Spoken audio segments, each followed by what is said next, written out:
नए चांद का उदय, शक के दिन का रोजा और रोजा न टूटने के कारणों पर चर्चा। नए चांद हिलाल के उदय का प्रमाण। रमजान के महीने का नया चांद निकलने के संबंध में कुछ बातें हैं। नए चांद के बारे में रसूलुल्लाह सल्लल्लाहु अलैहि वसल्लम ने इरशाद फरमाया है, तुम चांद देखकर रोजा रखो और चांद देखकर रोजा छोड़ो। यदि आकाश बादलों से घिरा हो यानी शाबान महीने की 29वीं तारीख की शाम को, तो तुम शाबान का महीना 30 दिनों का पूरा करो। सही अल बुखारी। निम्नलिखित दो बातों में से किसी एक से रमजान का महीना साबित होगा। जैसे एक, रमजान के महीने का चांद दिखाई देने से। दो, 29वीं शाबान की शाम को रमजान का चांद दिखाई न देने पर शाबान के 30 दिन पूरे होने से। यदि आकाश बादलों, धूल मिट्टी या धुएं से ढका हो, तो एक पुरुष या एक महिला की खबर से रमजान के चांद का निकलना साबित हो जाएगा। और रमजान की ईद, ईद उल फितर का चांद दिखना दो पुरुषों या एक पुरुष और दो महिलाओं की गवाही से साबित होगा। यदि आकाश बादलों, धूल मिट्टी, धुएं आदि से ढका न हो, तो रमजान और ईद के चांद के निकलने की तारीख एक विशाल जनसमूह के देखे बिना साबित नहीं होगी। विशाल जनसमूह द्वारा देखे जाने पर उससे एक मजबूत धारणा अर्जित होती है। अन्य महीनों के चांद के निकलने की तारीख दो पुरुषों या एक पुरुष और दो महिलाओं, यानी ऐसे लोग जिन्हें किसी पर तोहमत लगाने के अपराध में सजा न मिली हो, की गवाही से निर्धारित होगी। यदि किसी इलाके में चांद निकलने की तारीख साबित हो जाए, तो उस इलाके सहित आसपास के सभी इलाकों के लोगों पर रोजा रखना फर्ज होगा। जिस व्यक्ति ने अकेले चांद देखा है, लेकिन उसकी बात स्वीकार नहीं की गई, तो उसके ऊपर रोजा रखना फर्ज होगा। जिस व्यक्ति ने अकेले ईद उल फितर का चांद देखा है, लेकिन उसकी बात स्वीकार नहीं की गई, तो उसके ऊपर रोजा रखना फर्ज है और उसके लिए ईद उल फितर मनाना जायज़ नहीं है। यौमुश्शक या शक के दिन रोजा रखने का विधान।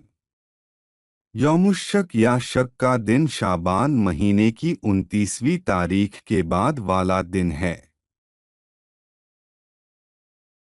यानी जब शाबान की 29वीं तारीख की शाम को यह पता न चले कि चांद निकला है या नहीं। रमज़ान के फ़र्ज़ रोज़े की नियत करके, यानी नफिल और फ़र्ज़ के बीच शक वाली नियत करके यौमुश्शक या शक के दिन रोज़ा रखना मकरूह होगा। नफिल रोज़े की नियत करके यौमुश्शक या शक के दिन रोज़ा रखना मकरूह नहीं है। यानी अगर नफिल रोज़ा पक्के इरादे के साथ हो। जो व्यक्ति यह सोचकर रोज़ा रखे कि अगर रमज़ान का महीना हुआ तो रोज़ा है और अगर रमज़ान नहीं हुआ तो रोज़ा नहीं है, यदि कोई इस तरह शक के साथ उपवास करता है, तो उसका रोज़ा सही नहीं होगा। मुफ्ती का कर्तव्य है कि वह यौमुश्शक या शक के दिन आम जनता को बिना रोजे की नियत के दोपहर से पहले तक खाने पीने से रुककर इंतजार करने का निर्देश दें। फिर जब नियत का समय बीत जाए और नए चांद के निकलने के बारे में कुछ तय न हो पाए, तो उन्हें खाने पीने का निर्देश दें। जो व्यक्ति यौमुश्शक या शक के दिन किसी नफिल की नियत से रोज़ा रखता है और बाद में पता चलता है कि वह दिन रमज़ान का पहला दिन था, तो नफिल की नियत से रखा गया यह रोज़ा उसके लिए फ़र्ज़ रोज़े के रूप में पर्याप्त होगा। रोज़ा न टूटने के कारण। विभिन्न कारणों से रोज़ा नहीं टूटता है। निम्नलिखित कारणों से रोज़ा नहीं टूटता। 1. रोज़ेदार द्वारा भूलवश कुछ खा लेने पर। 2. रोज़ेदार द्वारा भूलवश कुछ पी लेने पर। 3. रोज़ेदार द्वारा भूलवश पत्नी से सहवास कर लेने पर।